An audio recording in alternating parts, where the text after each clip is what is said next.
Insulin. You've probably heard the name, but have you ever wondered what it actually is or how your body makes it? Let's break it down. Insulin is a small protein, and for something so tiny, it has a pretty big job.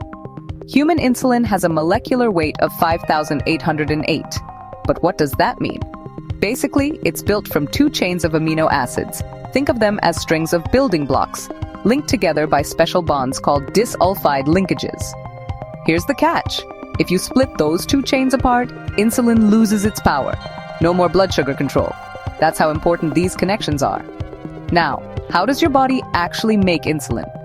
It all starts in the beta cells of your pancreas. These cells use the usual machinery for making proteins, kind of like a tiny factory. First, a message from insulin RNA is read by ribosomes. Those are like assembly line workers, attached to the endoplasmic reticulum.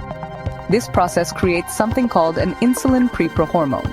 It's a mouthful, but it just means the protein isn't ready yet.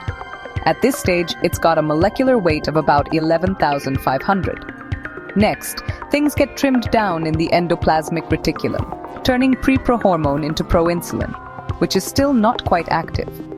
Most of this proinsulin heads to the Golgi apparatus, the cell's packaging center, where it gets snipped even more.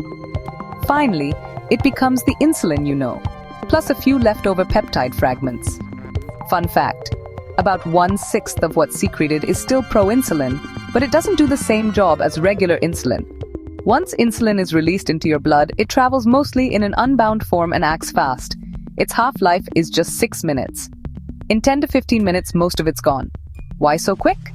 Because sometimes your body needs to flip the switch off just as fast as it turns it on. The liver clears out most of the leftover insulin with a little help from the kidneys and muscles. And that's the story of insulin. Small, speedy, and absolutely essential.